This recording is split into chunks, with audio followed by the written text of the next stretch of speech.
동대문구에 있는 빌라들 6억이더라고요. 그리고 안양에 여기 새 아파트들이 여기도 6억이더라고요. 근데 이 둘 중에 뭘 사야 더 좋을지. 안녕하세요.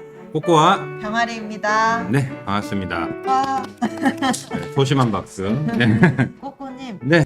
제가 이제 촬영 끝나고 나서 네. 집에 가서 네. 부동산을 찾아봤어요. 빌라랑 아파트 이렇게 봤는데요. 제가 개인적으로 네. 봤던 거 보여드릴게요. 네네. 동대문구에 있는 빌라들 6억이더라고요. 그리고 안양에 여기 새 아파트들이 최근에 들어왔잖아요. 네. 여기도 6억이더라고요. 근데 이 둘 중에 뭘 사야 더 좋을지. 안양의 아파트는 어떤 아파트예요?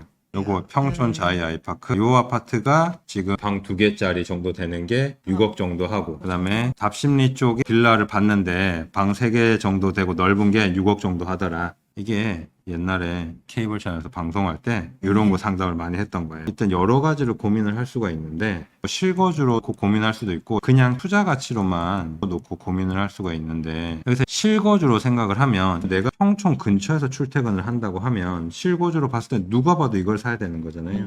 네. 내가 출근을 노원구로 한다라고 하면 그러면은 여기는 살고 싶어도 되게 고민될 수밖에 없잖아요. 네. 그래서 그거는 본인 사정에 따라서 달라질 수밖에 없어. 그러면 이제 우리는 투자 가치를 놓고 판단해야 된다는 거잖아요. 뭐가 나에게 더 많은 차익을 안겨줄까 이거잖아요. 그러면 얘가 더 많은 차익을 안겨줄지 얘가 더 많은 차익을 안겨줄지를 고민을 해봐야 되는 건데, 일단 지역은 불문하고 빌라랑 아파트가 투자적으로 봤을 때 어떤 차이가 있냐. 일단 첫 번째 차이는 요건 것 같아요. 우리가 지난 시간에 요 순서에 대해서 배웠잖아요.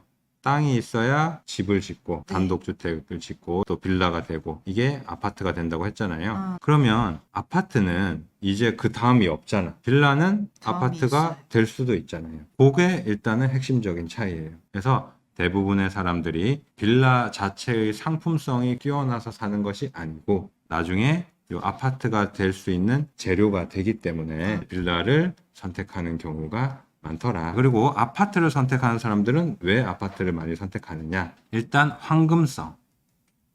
자, 황금성이 뭘까요?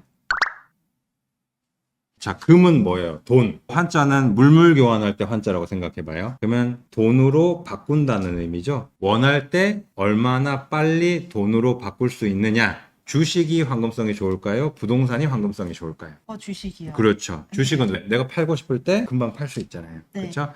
부동산에서 또 더 들어가서 빌라와 아파트. 보통 아파트가 황금성이 더 좋더라. 왜요? 빌라 살고 싶어요? 아파트 살고 싶어요? 아파트. 그러니까 아파트를 팔려고 내놓으면 이 아파트를 사줄 사람이 잠재적인 매수인이 일반적으로 더 많으니까. 그러니까 황금성이 더 좋죠. 이런 것도 걱정해야 될까요? 내가 투자를 해놨어. 거기에 돈이 묶여 있잖아요. 네. 근데 내가 급하게 돈을 써야 돼. 그러면 이걸 빨리 팔아야 될 거 아니에요. 네. 그러면 뭐가 더 잘 팔리겠어요? 아파트가. 아파트. 그렇죠. 그러니까 황금성은 아파트가 더 뛰어나더라. 그래서 황금성을 중요하게 생각하는 사람들은 아파트 투자를 더 선호하게 되죠. 그래서 투자 성향에 따라서 이제 빌라를 선택할 거냐, 아파트를 선택할 거냐가 나뉠 텐데, 일반적으로 조금 저는 이렇게 생각을 해요. 안전적인 투자를 원하는 분들은 아파트, 조금 공격적인 투자 성향을 가지고 계신 분들은 빌라.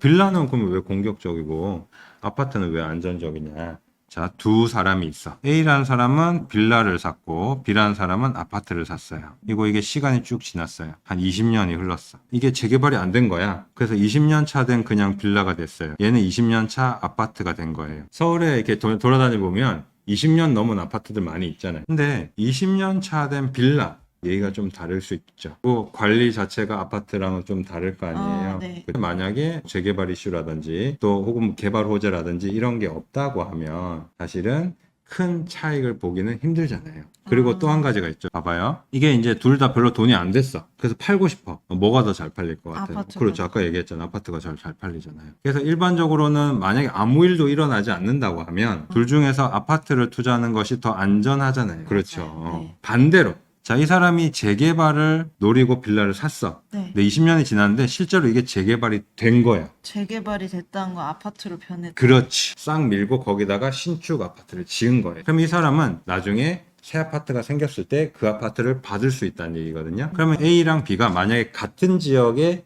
빌라랑 아파트를 샀다고 하면 처음에 돈은 누가 더 많이 들어갔겠어요?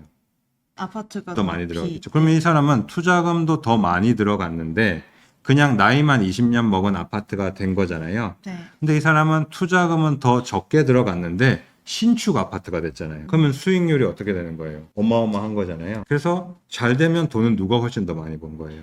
A가 더 많이. 그렇죠. 잘 됐을 때 빌라가 수익이 높아요, 아파트가 수익이 높아요. 빌라가 수익이 높잖아요. 얘가 지금 그냥 빌라가 아니고 신속 통합 기획 구역 안에 있는 빌라였어. 재개발 지금 이제 쉽게 말하면 이제 진행되고 있는 빌라였던 거고, 그럼 잘 될 확률이 더 높아졌잖아. 네. 그러면은 나중에 그 답심리 빌라가 신축이 됐고 10년 뒤에 얘는 14년 차 된 아파트가 되는 거잖아요. 10년 뒤, 20년 뒤를 생각했을 때 동대문구 답심리에 있는 아파트가 비싸겠어요? 요 안양역 앞에 있는 아파트가 비싸겠어요? 지금 이건 물어봐도 답은 똑같은 거예요. 지금 시점에서 동대문구 답심리동에 있는 아파트가 비쌀까? 평촌에 있는 아파트가 비쌀까? 답심리 쪽에 좀 큰 단지 여기 보면은 답심리동 레미안 위브 뭐 이런 게 지금 얼마냐? 25평은 10억이래요. 그쵸? 근데 아까 병아리님이 본 평촌에 메인 평촌 지역은 사실 아니야. 평촌 자이 아이파크 여기 같은 경우에는 25평이 지금 7억 대잖아. 근데 답심리 레미안 위브는 지어진 지가 좀 됐어요. 완전 신축은 아니란 말이야. 근데 얘는 지금 4년 차밖에 안 됐잖아. 완전. 예, 그런데도 가격 차이가 이렇게 나잖아. 그게 입지 차이에서 오는 가격 차이인 거고, 입지는 그만큼 중요하다는 걸 또 느낄 수 있는 거예요. 아니 여기는 신축 아파트고 저건 몇 년 더 된 아파트인데 왜 이게 더 싼 거야? 입지가 다르니까. 여기서는 사실은 장기적으로 봤을 때는 투자 가치 면에서는 아무래도 답심리에 있는 빌라가 더 나을 수밖에 없다는 거예요. 그래서 공격적으로 투자한다면 빌라 쪽을 투자해야 되는 거잖아요.